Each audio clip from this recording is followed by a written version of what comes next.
Good morning and welcome back. Today we're gonna talk about William Golding and the Lord of the Flies. Un altro degli autori nella letteratura inglese che ha avuto un'esperienza abbastanza drammatica, come quella della seconda guerra mondiale, e è arrivato a delle realizzazioni su la natura umana abbastanza diverse, dagli altri. Quindi adesso ne parleremo, facciamo un ripasso della maturità del 2026 di questo specifico tema qua in letteratura inglese, dato che appunto vedo solo che video di letteratura italiana e quindi sono io qua che vi spiego la letteratura inglese. Adesso facciamo William Golding e questo, e The Lord of the Flies, alcuni chapters, ok? So, who was William Golding? William Golding was a famous British writer. He worked as a school teacher and then he studied at the Oxford University. And after all, during World War II, he served the Royal Navy. And that experience completely changed his view of life. And he has a different idea of human nature and humanity in general. So he believes that humans have two different forces. The first one is the civilization force. Okay, so the fact that they want to create order, to establish rules, and build a leadership and democracy. Okay, so that's a force. But this small force is way a lot more fragile than the other force, and that's the primitive instinct and savagery. Okay, especially there's a thin layer between the civilization and the savagery instinct. And under pressure, human can naturally become savages, okay? Because that's part of their primitive instinct. Primitive instinct, they contain violence, killing each other, becoming savages, not respecting rule, not respecting others, and all of that. Okay, so he believed that humans have two forces, are controlled by two forces, and the primitive instinct is the force that always is the more dominant one. Okay, he expresses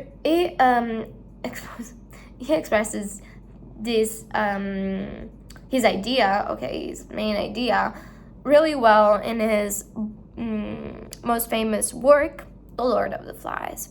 So The Lord of the Flies is a story of a group of schoolboys that they survived during a plane crash and they got into this desert island. And at first they started establishing rules and creating a civilization, a new society, and Wrath becomes a symbol of it. He is a symbol of order and it becomes the leader of the group. Then there's even the piggy that symbolizes the intelligent and the rational thinking. What happens is that there's another person in the story, that there's Jack, and Jack represents violence and primitive instinct. He starts creating his own group. So the group split into two. There's the Jack group that's symbolize violence, and then there's a Wrath group that symbolize intelligence. What happens is that the kids, especially due to Jack group, they start not caring about rules, not caring about order, and they completely destroyed all the civilization. Okay. Another important key fact about this is that the conch shell is a symbol of civilization, and when the conch shell broke, it means the civilization is gone, it's destroyed. Okay. So, Jack established his own tribe, and they started hunting, and they started being afraid. Okay, the children started being afraid about a strange creature in the island. and they started calling this the beast, and they offered the beast a pig head. Okay. So everybody's afraid of this beast that, after all, they will call it the Lord of the Flies. And then Simon has a dream where he has this revelation, and he understands that the beast doesn't exist. It's nothing external. It's just contained inside themselves, kids themselves, okay, inside their soul, and it's the evil part of humanity, the evilness contained in human nature. So that's a beast, and it's contained, that's the Lord of the Flies, and that's contained inside of all the kids. When Simon knows it, others don't understand it and don't accept this revelation. Okay, so they don't care.